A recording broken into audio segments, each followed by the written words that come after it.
Hello students. So today we will start a new chapter.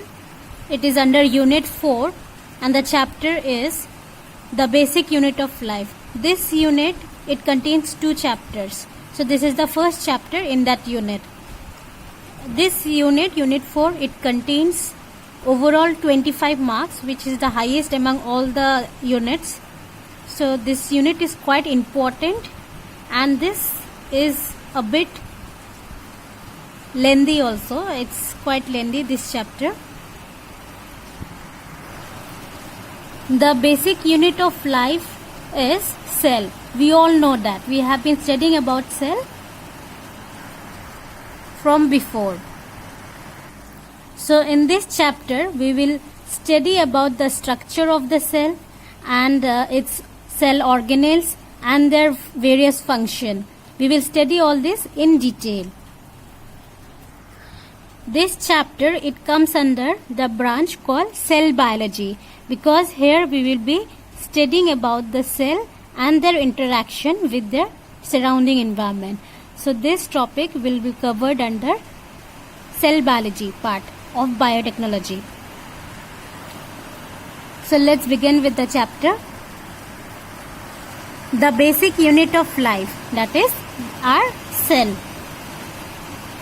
Cell structure and components. So in all living organism, the basic unit of structure and function is the cell. So cell will be the basic unit, structural and functional unit of an organism. Whether it will be a plant, it will be an animal or bacterial. So in all these, the cell will be the basic unit. Study of cellular processes is known as cell biology. So if the study that is related to cell and its interaction and their cellular processes, it comes under cell biology. Cell, it was discovered by Robert Hooke in the year 1965. So these are just basic introduction about a cell. Now, we all know that our cell, the cell, is bounded by a membrane called cell membrane. So cell membrane, it will be present in plant cell, in animal cell and in bacterial cell. So it will be present in all the 3 cells. Now, there is another layer, another membrane called cell wall.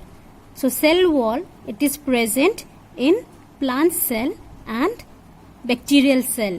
It will be absent in animal cell. We know about this, right?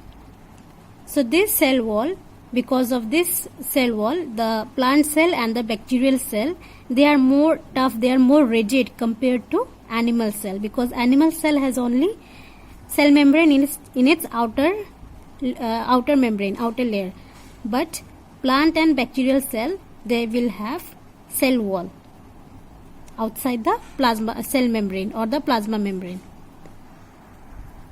Now, certain components like the cytoplasm, the genetic material, that is the DNA, and the cell membrane, it will be present in all the 3 cells, that is bacterial cell, plant cell and animal cell. So these 3 will be common in all the cell. Again, if we see the differences between plant and animal and a bacterial cell, one more difference will be there. In plant and animal cell, the nucleus, the genetic material, is bounded by a membrane called nuclear membrane. But this nuclear membrane, it will be absent in bacterial cell. Their genetic material lies in the cytoplasm itself, and the nucleus is then called as nucleus. Students, apart from cytoplasm, genetic material, cell membrane, mitochondria and ribosome also, it will be common in all the 3 cells, that is plant cell, animal cell and bacterial cell. Now, if we see the differences between a plant cell and animal cell, the first difference will be in their shape. Shape of a plant cell will be rectangular, but in animal cell it will be either round or irregular in shape. Next, we have studied about cell wall. Cell wall, it will be present in plant cell, but in animal cell it will be absent. Now, if we talk about vacuoles, these are generally present in plant cell. It is large and bigger in size in plant cell, and generally they have one vacuole in them. But if we talk about animal cell, vacuoles, initially it will be present, but after some time it used to disappear. And these vacuoles in animal cell, it is small in size, but in plant cell it is larger in size. And in plant cell it will be permanent in the plant cell, but in animal cell it is temporary. Initially it is present, but after some time it disappears. Now, if I talk about chloroplast, that helps in making food, that will help in photosynthesis. So this will be present in plant cell only, but it will be absent in animal cell. Then plastid, which contain the pigment, the color of the plant is given by plastid only. So this will be present in plant cell, but it will be absent in animal cell. One more component, that is centrioles. Centrioles, this usually helps in cell division, and it has one more function, that is it helps in moving of cilia and flagella. So this will be present in animal cell, but it will be absent in plant cell.